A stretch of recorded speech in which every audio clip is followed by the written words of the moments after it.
¿Cuántos están contentos porque ya estamos en Semana Santa? Veo gente con más energía, como que más emoción. ¿Será porque es una semana más corta de trabajo? Yo creo que sí. Los estudiantes ya están de vacaciones, así que ya empezaron, están celebrando. Pero yo quiero más tomar, yo sé, con tantas actividades y pensando en lo que vamos a hacer, y a lo mejor vienen familiares a visitarnos y todo eso, es fácil olvidarnos del por qué tomamos este tiempo y dejamos de trabajar y dejamos de estudiar por un tiempo. No solamente porque, no sé, porque empieza a hacer más calorcito y todo eso. Hay un motivo muy específico, y es que estamos recordando la crucifixión, sepultura y especialmente la resurrección de Jesús. Y ojalá y lo que estamos viendo el día de hoy, y con mayor razón lo que vamos a ver la siguiente semana, nos ayuda a todos nosotros a realmente enfocarnos en por qué estamos celebrando esto. Es de lo más importante. En esta serie estamos hablando de la historia mejor contada, así que yo quiero iniciar con una pequeña historia con ustedes. Yo estaba pensando esta semana en algo, en un acto. Sabemos que el amor no es solo un pensamiento o un sentimiento, sino es una acción. Y yo estaba pensando esta semana en cosas que las personas han hecho por mí, como demostrando que no solo sienten algo, sino que realmente me aman. Y me acordé de algo que pasó hace como 12 años, y podría contarles, yo creo que muchas cosas, y probablemente ustedes también tienen un montón de historias que pudieran contarme, pero hace como 12 años, mi esposa y yo estábamos a punto de tener nuestro primer bebé. Y yo tenía una camionetita muy, muy pequeñita, de una cabina, como ya iban a ser el bebé, pues no íbamos a caber con el portabebés. Era estándar aparte, no era posible meter el portabebés en el carro. Entonces vendí esa camioneta y me puse a buscar otro carro para comprar, y encontré una. El detalle es que estaba a como 8 horas de camino, estaba muy lejos. Entonces ya cuando decidí que le iba a comprar, pues tenía que comprar un boleto de camión, ir para allá, llevarme el efectivo conmigo, porque pues con eso iba a hacer la compra. Y era un poco peligroso. Yo nunca había ido al lugar, tampoco sé mucho de mecánica, la verdad, para mi propia vergüenza. No soy un buen mecánico. Entonces no sé, dije si el carro estará bien o me estarán engañando o algo. Total, esa era la situación. Y mi papá se dio cuenta que yo tenía ese plan, y él ofreció por su propia voluntad acompañarme. Y para mí, yo veo eso como un gran acto, una gran muestra de amor, porque estamos hablando de que se llevó como 2 días ir, checar el carro, comprarlo, traerlo. 2 días que él pudo haber estado quedado en casa cómodo y descansando. Y luego es un viaje incómodo en camión, y muchas horas ir y venir. Y él lo hizo por mí, por hacerme el favor, porque yo tenía una necesidad, y él pues me ayudó a cumplir, a satisfacer esa necesidad. Y si yo les preguntara a ustedes, ¿qué es lo que alguien ha hecho por ti como una muestra de amor? Probablemente podrían decir que de alguien que les ayudó en una situación similar. Quizás fue alguien que les ayudó económicamente cuando no estaban pasando por un tiempo, una crisis. Quizás habían perdido el trabajo y alguien les consiguió un trabajo. Quizás estaban enfermos y alguien les ayudó en esa temporada de enfermedad. Quizás alguien falleció y ellos fueron muy atentos contigo y te ayudaron durante ese proceso. No sé qué haya sido, pero yo creo que habría muchas historias muy, muy bonitas de muestras de amor, que gente que llegó y nos ayudó en nuestra necesidad. Y hablo de esto porque parte de lo que estuvimos hablando la semana pasada es que nosotros tenemos una necesidad. La humanidad teníamos una gran necesidad, y yo creo que ni tomando en cuenta y juntando todas las historias que nosotros pudiéramos contar de las muestras del amor que gente ha hecho por nosotros cuando nosotros necesitábamos algo, no se pueden comparar ni un poquito con todo lo que Dios ha hecho por nosotros para ayudarnos en nuestra gran necesidad. Y esta increíble historia del amor de Dios que ha quedado registrado en el libro que nosotros conocemos como la Biblia. Y la semana pasada estuvimos hablando que la Biblia en verdad no es solo un libro, es un conjunto de libros, es una biblioteca completa de manuscritos, 66 libros, y todos esos libros tienen una historia en especial, en específico. De hecho, algunos tienen muchas historias, pero si cuando tomamos en cuenta toda la Biblia, hay una historia mayor, más importante, que podemos encontrar, que empieza en Génesis y termina en el Apocalipsis. Es una increíble historia. Y quiero leer lo mismo que les compartí la semana pasada, que escribió Brian Edwards acerca de la Biblia, porque me gusta como lo dice. Dice que la Biblia está compuesta por 66 libros, escrito por 40 autores diferentes a lo largo de 1500 años, y a pesar de todo esto, todo ello muestra un hilo conductor coherente desde el principio hasta el final. La historia que cuenta es el plan de Dios para rescatar a hombres y mujeres de los devastadores efectos de la caída, un plan que fue concebido en la eternidad, revelado a través de los profetas y llevado a cabo por el Hijo de Dios, Jesucristo. Es una historia increíble. Es la mejor historia de todas las historias que se han contado. Y en esta serie estamos examinando esta historia, la historia grande, no individuales a través de los 66 libros, sino la historia que cuentan todos. Estamos sacando y hablando de la persona de quien trata todo esto. Y la semana pasada comenzamos a ver esta historia y vimos básicamente la introducción, que fue la creación de Dios y la caída del hombre. En la creación sacamos ciertas verdades. Vimos que Dios, al ver la creación sabemos que Dios es todopoderoso, o sea, poder inconcebible, y es increíblemente bueno, sorprendentemente bueno. Y además de eso, es un Dios relacional que busca tener una relación con nosotros. Y luego examinamos la caída y vimos las consecuencias tan terribles que hubo en la caída, como toda la maldad y toda la enfermedad y todo el dolor que la humanidad jamás ha experimentado es por culpa del pecado. Y es un problema muy, muy grande que tiene la humanidad. Bueno, eso hablamos la semana pasada. El próximo domingo, que es el domingo de resurrección, probablemente saben qué parte de la historia vamos a cubrir, pero es la parte más increíble, es el clímax de toda de esta mejor historia contada, y va a ser increíble. Yo quiero volverlos a animar a que ustedes no falten el próximo domingo y que traigan a otras personas. Yo creo que el domingo de resurrección es el mejor domingo del año, es donde nadie debería faltar a la iglesia. Si no van a ir nunca, pues he pedido que vengan el domingo de resurrección. Y ustedes yo creo que pueden invitar, porque vamos a estar compartiendo la mejor parte de la mejor historia contada. No se la pierdan. No va a terminar ahí, porque vamos a concluir esta historia con un final increíble, porque la resurrección no es el final. Y cada buena historia termina con algo similar a "y vivieron felices para siempre". Y el final de esta historia, aunque no ha ocurrido, sabemos que va a pasar. Y es algo especial, no se pierdan de ese final. Hoy vamos a estar hablando de la historia justo después, lo que sucedió después de la caída y las consecuencias del pecado. Porque nuestro buen Dios y creador, después de la caída, Dios tuvo un plan, desarrolló un plan, o tenía un plan desde antes de eso, ya sabía que eso iba a pasar. Tenía un plan, y vamos a empezar a ver desde el comienzo que Dios empezó a implementar su plan para solucionar a ese terrible problema que tiene la humanidad, que se llama el pecado y las consecuencias que han sido terribles para toda la humanidad. Y como yo creo que muchos probablemente saben de esta parte de la historia, si han ido a la iglesia o que probablemente han escuchado un poco, estoy haciendo algo diferente. En vez de solo pararme aquí y contarles la historia, preparamos nuevamente un video que hace un resumen desde Abraham hasta Jesús, y cuenta la historia del plan de redención, de salvación de Dios para la humanidad. Así que yo quiero invitarlos a que todos pongamos atención a este video.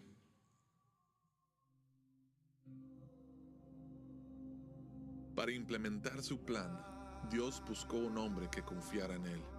El hombre que escogió fue Abraham. Hace aproximadamente 4000 años, el Señor le dijo a Abraham: "Deja tu tierra, tus parientes y la casa de tu padre, y vete a la tierra que te mostraré. Haré de ti una nación grande, y te bendeciré, haré famoso tu nombre, y serás una bendición. multiplicaré tu descendencia como las estrellas del cielo y como la arena del mar. Por medio de ti serán bendecidas todas las familias de la tierra. Todo sucedió exactamente como Dios había prometido. Durante los siguientes 2000 años, Dios bendijo a la descendencia de Abraham y los multiplicó de tal manera que su descendencia llegó a ser una gran nación, el pueblo de Israel.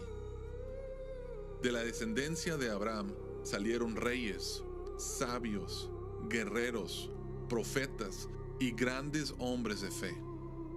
Pero ninguno de ellos fue el elegido por Dios para cumplir con su plan para salvar a las naciones. No podían salvar al mundo de las graves consecuencias del pecado. El único que podía era el Salvador que Dios había prometido. Él sería quien llevaría a cabo el plan de Dios para salvar al mundo, y por medio de él, Dios reconciliaría consigo todas las cosas. Esta parte de la historia comenzó con un humilde carpintero llamado José y María, su prometida. Antes de que María y José se casaran, un ángel se les apareció y les dijo que María tendría un hijo por obra del Espíritu Santo, quien sería conocido como Hijo del Dios Altísimo. A los 9 meses, estando María y José en Belén, en un sucio pesebre, nació el Salvador Jesús.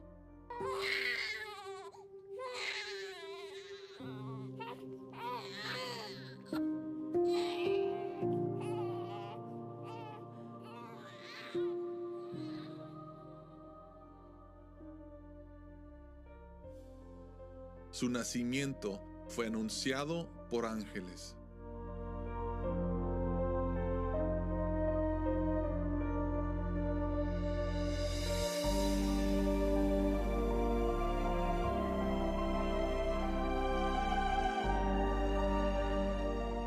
Fue adorado por pastores.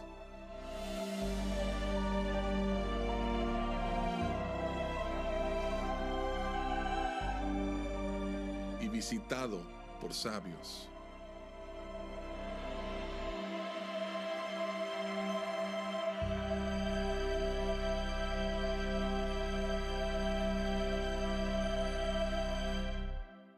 Jesús creció en sabiduría y en estatura, y en el favor de Dios y de toda la gente.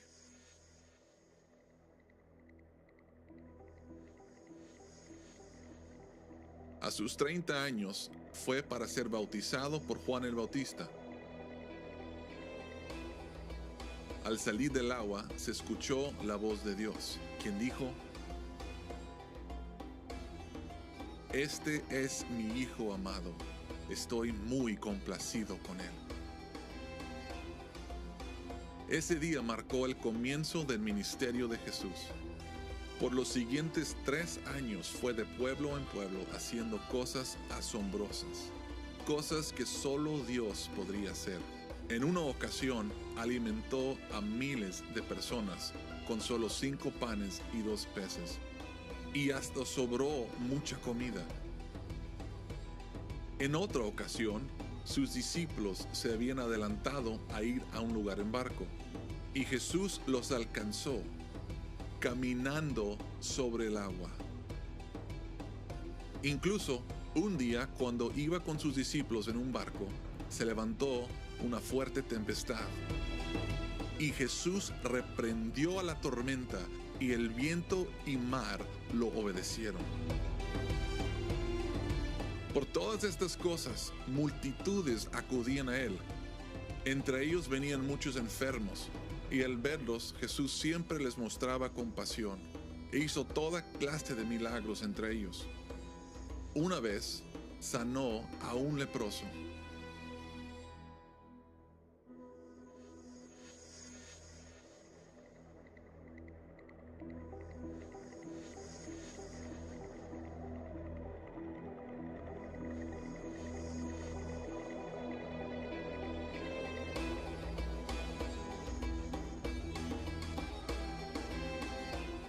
Dio vista a ciegos.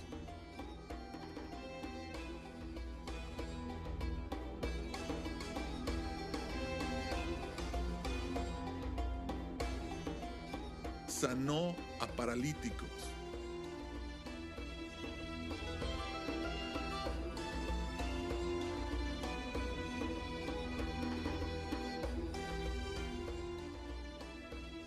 E hizo muchos otros milagros.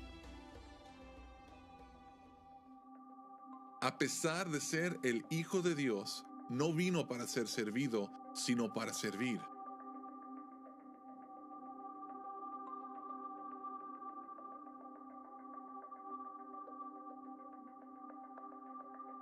Jesús amó a los rechazados y hasta lavó los pies de sus discípulos.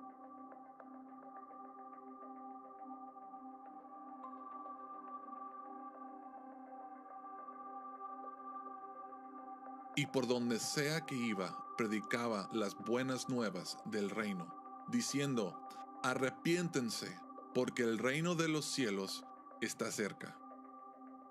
Y les decía a todos que Él era el camino, la verdad y la vida, y nadie puede venir al Padre sino por Él. Es una increíble historia. La mejor de todas las historias. Y eso fue, acabamos de ver resumidas como 2000 años en 7 minutos. Podría hablar por meses y meses acerca de todo lo que sucedió en ese tiempo. Pudiera hablarles de los patriarcas Abraham, Isaac y Jacob y su descendencia y cómo ellos, hablarles de José, quien fue vendido en esclavitud y llevado a Egipto, y luego como todo Israel creció ahí y luego terminó estando en esclavitud en Egipto, y luego cuando Dios llamó a Moisés para ir a liberar a su pueblo de la nación de Egipto, y todos los señales y prodigios que hizo Dios entre ellos para liberarlos, y los liberó, y luego escapándose Dios abrió el mar rojo y ellos cruzaron caminando en tierra seca, y luego pasaron y luego Dios le dio a los israelitas los 10 mandamientos escritos por su propia mano en piedra, algo impresionante. Después pasaron 40 años en el desierto. Pudiéramos hablar del tabernáculo, pudiéramos hablar de cuando el fin de los 40 años llegaron a la tierra prometida y empezaron a conquistar, y Dios les dio esa tierra como su herencia. Podemos hablar de los jueces, podríamos hablar de los reyes de Israel, entre los cuales los más famosos, el rey David, quien mató a un gigante llamado Goliat. Fue un gran rey. Y luego hablar de Salomón, quien fue el rey más grande de Israel, el hombre más sabio que jamás había vivido. Podría hablarles de esas cosas y tantas cosas más y llevar meses diciéndolo, pero como la mejor historia contada, aunque ellos son parte de esa historia y se encuentran en diferentes libros, hay una historia mayor, superior por encima de todas esas pequeñas historias. Y esta historia se trata de un hombre. Hay un protagonista en esta historia que es la mejor historia contada. Y este protagonista es conocido por muchos nombres. Entre los nombres que tiene es conocido como el consejero admirable, como Dios fuerte, como príncipe de paz, conocido como el Verbo, el Hijo del Hombre, el camino, la verdad y la vida. Se conoce también como la puerta, el Hijo unigénito de Dios, el Mesías, que significa el Salvador, o Cristo, que significa lo mismo, el Creador, Rey de reyes y Señor de señores, y tiene muchos otros nombres y muchos otros títulos. Pero el nombre por el cual es más conocido es el nombre que le fue dado en su nacimiento, el cual acabamos de ver hace unos momentos, el nombre de Jesús. Él es el protagonista de la historia mejor contada, la mejor historia de todas las historias, ¿sí? Yo quiero pasar el tiempo que nos queda el día de hoy hablando de por qué sabemos que Jesús es el protagonista. ¿Por qué y cómo sabemos que Jesús es el Mesías, el Señor? Porque muchas personas podrán decir muchas cosas acerca de Jesús, y se han levantado muchos en la historia y se levantarán otros que dicen que ellos son el Mesías, que ellos son el Salvador, que ellos conocen el camino, que ellos tienen la solución que realmente necesita la humanidad, que ellos son. Pero ¿por qué creemos nosotros que Jesús es Señor y Mesías? Yo quiero pasar el tiempo que queda el día de hoy hablando de 3 evidencias irrefutables que nos muestran que Jesús es Señor y Mesías, que Él es el protagonista de la historia, no solo esta historia, sino de toda la historia. Y si están tomando apuntes, quiero decirles que estoy a punto de traer como un camión cascajero y vaciarles un montón de información. Es muy interesante. De hecho, parte de esa información lo vamos a publicar en las redes para que ustedes la tengan a la mano en un documento que vamos a tener en la página de Conexión Live. Pero vamos a ir rápido, pero igualmente esos son cosas importantes. Si eres una persona, si hay personas aquí o en campos de Fresnillo o campos en línea que no cree que Jesús es Señor y Mesías, la evidencia que te voy a mostrar el día de hoy pues es fuerte. Ojalá y lo tomes en cuenta y seas abierto a lo que voy a compartir. Si dices tú, yo ya creo que Jesús es Mesías y Él es mi Señor, pues ojalá esto nos ayude a aumentar nuestra fe y que nos inspira a vivir por Él con mayor intencionalidad, porque Él merece lo mejor de nosotros. Así que vamos a iniciar 3 evidencias irrefutables que juntos muestran que Jesús es Señor y Mesías. Número 1, y quizás no parece muy fuerte, pero ahorita vamos a entender por qué. El número 1 es que Jesús dijo que era Señor y Mesías. La primera evidencia que les voy a dar fue el mismo testimonio de Jesús. Él dijo ser Señor y Mesías. ¿Y por qué saco este punto? Porque hay muchas personas que dicen que no son de la fe cristiana, que dicen, yo estoy bien, yo puedo aceptar que Jesús fue un maestro moral, fue un hombre sabio, fue un buen hombre, pero no creo que haya sido el Hijo de Dios, que sea el Señor, que sea el Mesías. Por eso es importante lo que vamos a ver aquí. 8 cosas que dijo Jesús, de muchas otras que dijo, que son evidencias de que Él dijo que Él es Señor y Mesías. El número 1 que les voy a mostrar es: Jesús afirmó ser el Hijo de Dios. Vamos a ir rápido. Marcos 14, versículos 61 y 62 dice, cuando le preguntaron, ¿eres el Cristo, el Hijo del bendito?, le preguntó de nuevo el sumo sacerdote. Sí, yo soy, dijo Jesús, y ustedes verán al Hijo del Hombre sentado a la derecha del Todopoderoso y viniendo en las nubes del cielo. O sea, Jesús no está diciendo, tú eres el Hijo del Altísimo. No, Jesús no dijo, yo soy una buena persona, soy un profeta. Dijo, no, sí soy el Hijo de Dios y ustedes me verán en la gloria. Fue algo contundente su respuesta, sí, yo soy. Otra cosa, Jesús afirmó ser del cielo. Juan 3:13 dice, nadie ha subido jamás al cielo, sino el que descendió del cielo, el Hijo del Hombre.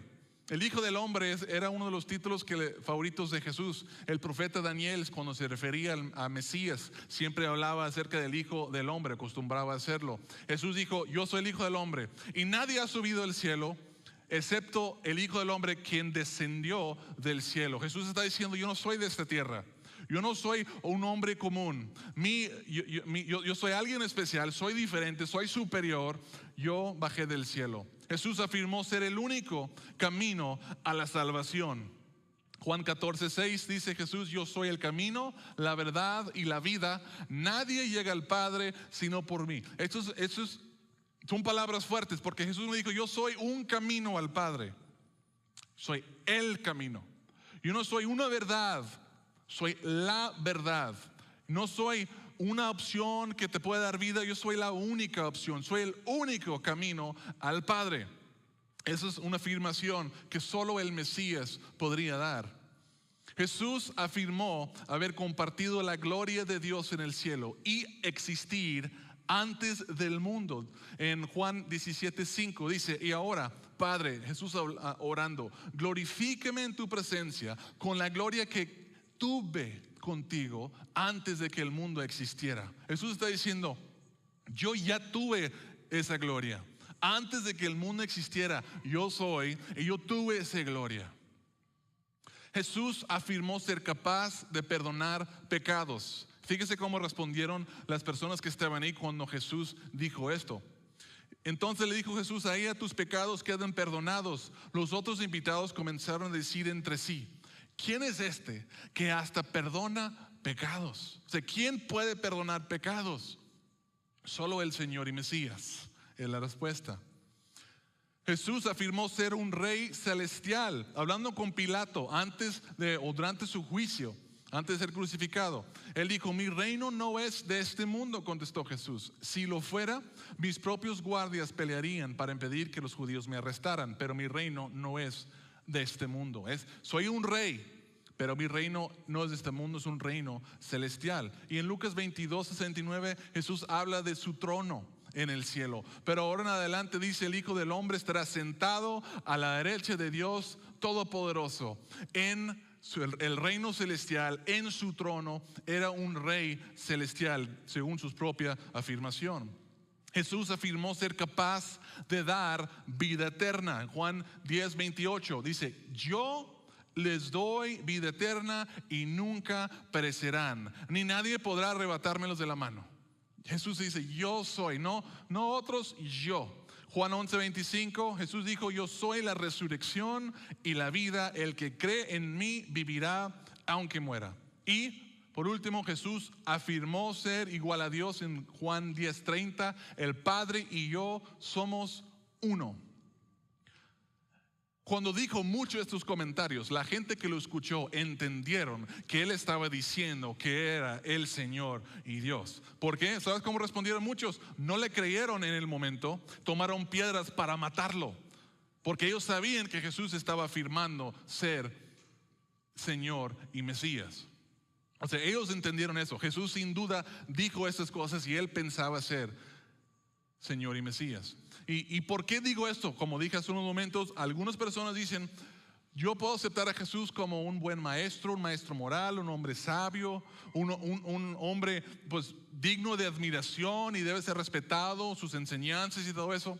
Pero fíjense lo que dice C.S. Lewis acerca de los que dicen esto. Dice: un hombre que dijo las clases de cosas que Jesús dijo no sería un gran maestro moral. Puedes tomarlo por tonto o por malo, o etcétera, como mentiroso. Puedes tomarlo por tonto, puedes escupirle y matarlo como a un demonio porque es malo, porque está diciendo cosas que él sabe que no son ciertas, o puedes caer a sus pies y llamarlo Señor y Dios. Pero no propongamos ninguna tontería condescendiente acerca de que él es un gran maestro. Él no nos dejó eso abierto. Es imposible, las tres opciones son estas: o Jesús es un mentiroso, o es un loco, o es quien dijo ser Señor y Mesías. Son las únicas opciones que hay. Muchas personas dicen es un maestro, es un sabio, etc. Jesús no dejó esa opción. O es un mentiroso, o es un loco que sabía que no era Señor y Mesías, pero dijo serlo. Entonces, o es un loco que no era Señor y Mesías, pero creía que era. Eso sería un loco. O es quien dijo ser, es Señor y Mesías. Yo creo, especialmente a la luz de toda la evidencia, que Él es quien dijo ser. Él es Señor y Mesías, el protagonista de la mejor historia contada. Segunda parte de esta evidencia es que sus discípulos creían que Él era Señor y Mesías. Porque cualquier persona puede ponerse de pie y decir: yo soy esto, yo soy el mejor jugador de fútbol, yo soy el mejor, yo soy el hombre más rico. Pero ¿qué dicen las personas que lo conocen? La gente que son parte de su vida. ¿Qué dice su familia, sus compañeros de trabajo? ¿Qué dice el testimonio que tiene la persona? Entonces lo que las personas más cercanas a Jesús decían y creían acerca de Él es un fuerte testimonio acerca de si Él era o no era.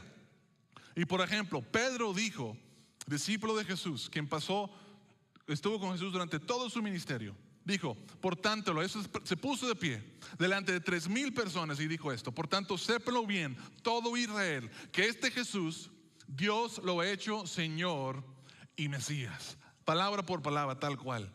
¿Y saben qué? El testimonio de Jesús era tan fuerte que cuando dijo eso, los 3,000 personas creyeron a Pedro por lo que acaba de decir. De hecho, creyeron en Jesús y se bautizaron ese mismo día.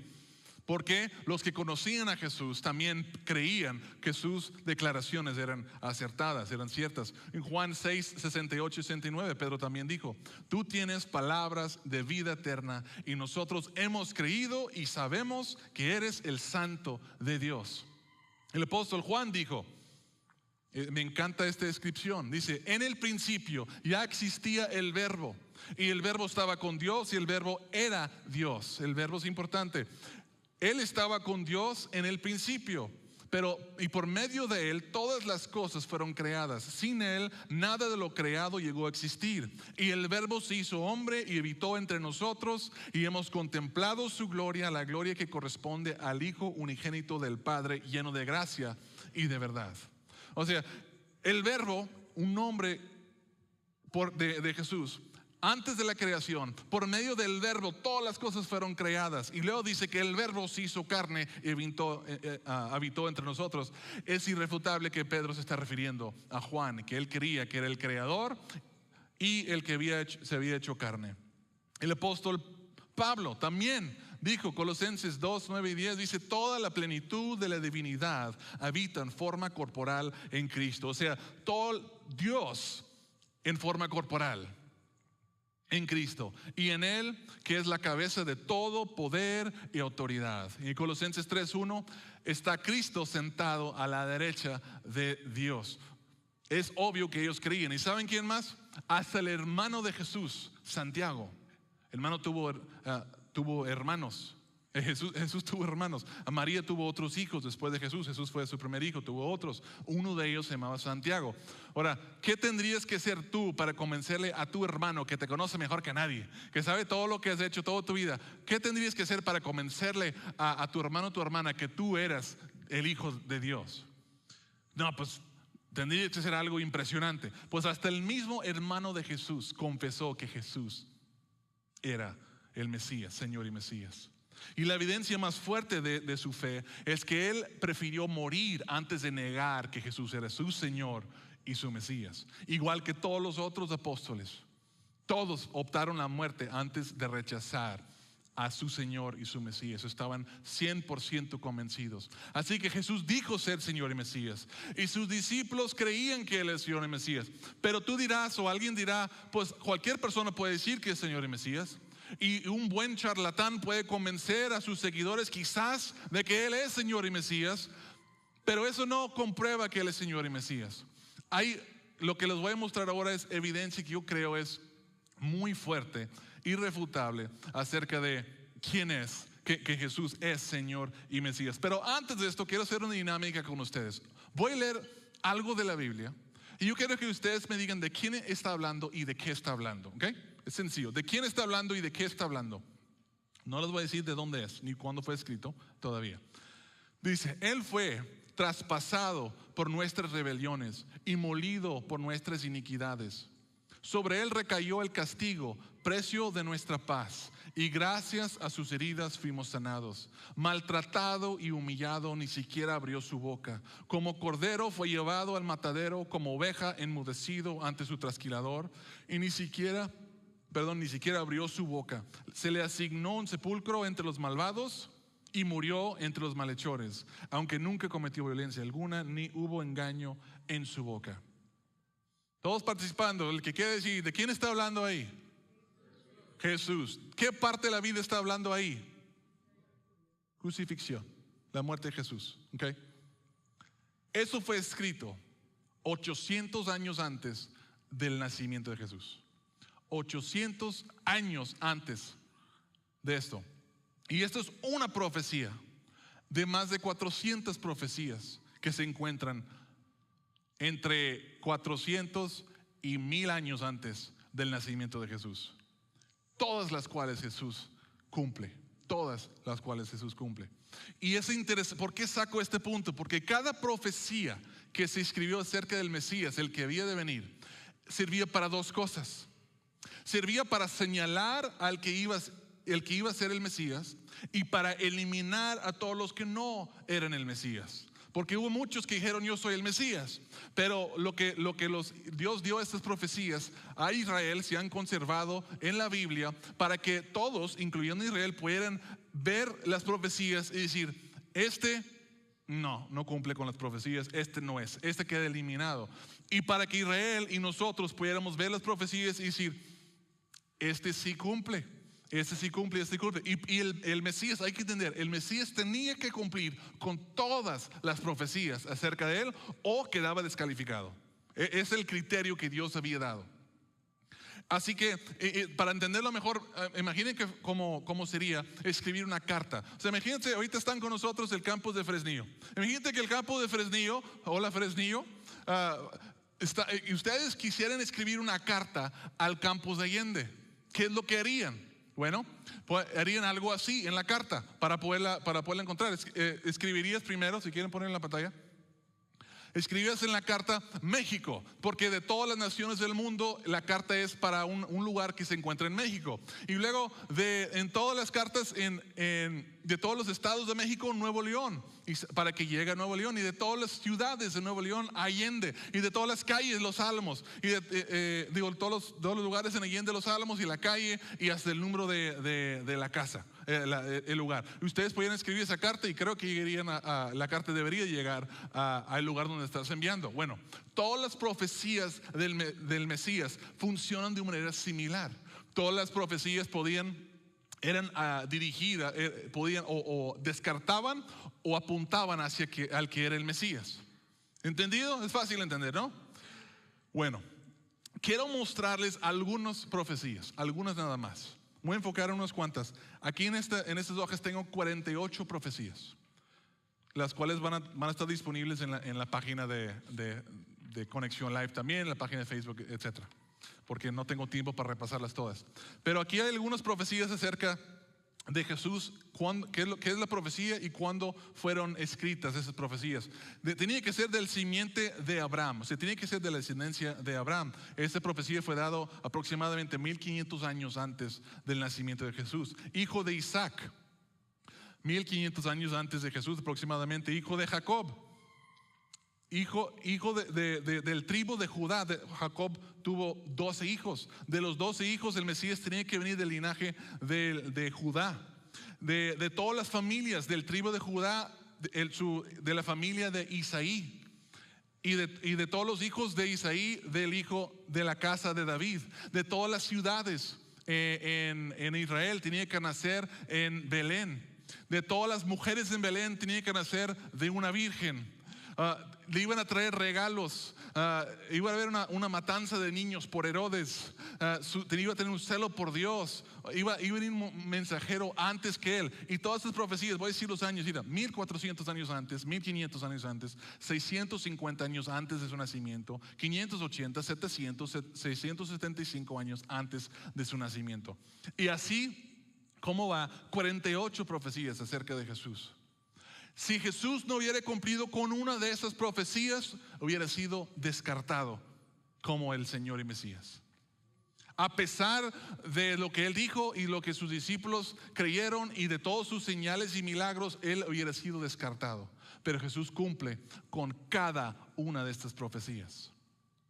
Y para entender lo impresionante que es esto, quiero hablarles de un estudio que hizo el profesor de matemáticas y ciencias, Dr. Pedro Stoner. Él quería saber la probabilidad de que una persona, cualquier persona, cumpliera con solo 8 de estas profecías. Y hizo un estudio involucrando a 600 alumnos, 12 clases en la Universidad de Westmont. Y después de que sacó su conclusión, le entregó a la Afiliación Americana de Científicos para ver si estaba bien los cálculos que había hecho. Ellos concordaron que estaba bien los resultados que él había dado. 8 profecías, y ellos concluyeron que para que una persona en toda la historia cumpliera con solo 8 profecías es igual a 1 entre 10 elevado a 17. Es un número muy grande, muchos ceros. Pero para ayudarnos a entender, eso sería como tomar una moneda de 10 pesos que no tengo y escribir tus iniciales y levantar esa moneda de 10 pesos en un espacio el tamaño de Nuevo León, todo el estado, con 5 metros de profundidad de puras monedas de 10 pesos. ¿Estamos conmigo? 5 metros de monedas de 10 pesos. Y luego en el primer intento, alguien que no tiene ni idea de dónde está, camine y escarbe todo lo que él quiere por todo el espacio equivalente al estado de Nuevo León y que saque en la primera vez esa moneda, la moneda con tus iniciales. O sea, la probabilidad en las estadísticas, obviamente hay un número que lo representa, pero llega un punto en la que básicamente dicen que es imposible. Eso es estadísticamente se encuentra entre esas imposibilidades. Pero ¿saben qué? Eso es solo para 8 profecías. Estamos hablando de mucho más de 48, pero yo aquí tengo 48 profecías. Y ellos calcularon que para la probabilidad de que una persona cumpla con estas 48 profecías mesiánicas, estamos hablando de la probabilidad de 1 en 10 elevado al 157. Pon todos los ceros. ¿Cuántos ceros son? Alguito. Para ayudarnos a entender cuán poco probable es esto, se estima que hay solo 10 elevado a 82 átomos en todo el universo. Sí. Entonces es mucho menos probable que una persona cumpla con 48 profecías que tú escribieras tus iniciales en un átomo al azar y se escondiera por cualquier parte del universo y luego ir en primer intento recoger ese átomo. Y es mucho menos probable que una persona cumpla con esas 48 profecías. Para el hombre esto es imposible, pero para Dios todo es posible. Dios fue quien mandó a su Hijo unigénito, quien cumplió con todas las profecías acerca del Mesías. ¿Por qué creemos nosotros que de todas las personas que han vivido en la historia, Jesús es el protagonista, Jesús es Señor y Mesías? Porque Él dijo serlo, sus seguidores lo creyeron y Él cumple con todas las profecías acerca del Mesías. Jesús, la conclusión de todo esto es: Jesús no fue un loco, no fue un mentiroso, fue y es Señor y Mesías. La historia de lo que Dios hizo para ayudarnos en nuestra necesidad no se compara con ninguna historia. Lo detallista que Él fue, el tiempo invertido, la planeación, el esfuerzo, los detalles. Jamás ha mostrado a alguien tantos detalles de amor, solo para ayudarnos en nuestra necesidad. Y la aplicación del mensaje de hoy es esto. Es sencillo, es creer que Jesús es Señor y Mesías y hacer lo que naturalmente continúa después de eso, que es confesarlo como tu Señor y Salvador. ¿Saben? Abraham no tenía ninguna de estas evidencias, solo tenía la palabra de Dios que dijo: deja la tierra de tus parientes y vete a tal lugar. Fue lo único que tenía. Y Abraham creyó. Y dice la palabra que Dios le tomó en cuenta su fe, justicia. Nosotros tenemos toda esa evidencia. ¿Qué excusa tenemos nosotros para no creer? Y tenemos la garantía que cuando nosotros creemos en Jesús como Señor y Mesías y lo que Él hizo por nosotros, la cual vamos a hablar la próxima semana, pero es su muerte y su resurrección, que Él tome en cuenta nuestra fe como justicia. Así que si tú no creías en Jesús antes de escuchar este mensaje, ojalá y esta evidencia te haya servido para concluir que Jesús efectivamente es Señor y Mesías, y que en respuesta a eso lo confiesas como tu Señor y le sigues y le entregas toda tu vida. Arrepiente tu pecado y sigue a Jesús porque Él es digno de ello. Y si ya creías, ojalá y la respuesta, como yo ya creía, pero ojalá y nuestra respuesta sea asombrarnos de la fidelidad y la bondad de Dios y recomprometernos a vivir por Él. Porque te aseguro que ninguno de nosotros lo estamos haciendo lo suficientemente bien. Nadie le estamos dando a Dios todo lo que Él merece de nuestras vidas. Vamos a creer en Él, vamos a confiar en Él, vamos a darle con nuestras vidas y servirle todos nuestros días porque Él es digno de ello. Si hay alguien que confiesa a Jesús como su Señor, pero no ha sido obediente en el paso del bautismo, yo quiero hablarles de ustedes, porque hay una invitación. La próxima semana vamos a tener bautismos como iglesia en todos nuestros campus. Si tú ya lo decías o hoy concluiste que Jesús es Señor y Mesías, yo te animo a que pongas tu fe en acción y que te comprometes a confesarlo públicamente mediante el bautismo. Jesús a sus 30 años, no de bebé, no de niño, a sus 30 años nos puso el ejemplo y se bautizó. Y Él ha dicho Todos los que creen en mí, dice el mandamiento de Jesús a las iglesias: vayan y hagan discípulos, bautizándolos en el nombre del Padre, el Hijo y el Espíritu Santo. Y la invitación extendida de esto es: ¿crees en Jesús y no te has bautizado? Entonces muestra que Él es tu Señor y sé obediente en este paso de obediencia. Se pueden apuntar al final del servicio. Y quiero animarlos, si se van a bautizar, que ustedes llévense unas invitaciones, se quedan al final del servicio para platicar acerca de cómo lo vamos a hacer, y se lleven las invitaciones para invitar a personas a que ellos vengan a ver tu declaración de fe, tu bautismo. Porque la próxima semana vamos a compartir la mejor parte de la historia. Y quizás Dios use tu testimonio y el testimonio de su palabra para que ellos también crean y sean salvos. Y quizás ellos van a estar bautizándose contigo el mismo día, si es el favor, si Dios quiere. Y yo voy a estar orando por eso, y los animo a que como iglesia estemos orando por esto. Yo quiero despedir con una oración, así que oren conmigo por todo lo que Dios está haciendo y por todo lo que Dios va a hacer. Padre, te damos las gracias por tu palabra. Gracias por Jesús. Creemos que Él es Señor y Mesías, que Él es el camino, la verdad y la vida, y que nadie puede entrar en una relación contigo ni ser salvo de sus pecados, sino solo por fe en Él. Gracias por el Evangelio. Gracias por conservar esta increíble historia y hacernos, darnos el privilegio de ver todo lo que has hecho para contarle salvarnos en nuestra necesidad, de proveer una solución por nuestro gran problema. Padre, te pido que todos los que estamos aquí y muchos más podamos llegar a tener una relación personal contigo por medio de Jesucristo, y que la próxima semana todos los que creen en ti y no se han bautizado tomen la decisión de ser obediente, y que podamos estarlos bautizando, encaminándonos todos en el camino que es Jesús. Te amamos y ponemos todo esto en tus manos. En nombre de Jesús oramos. Amén. Amén. Dios los bendiga.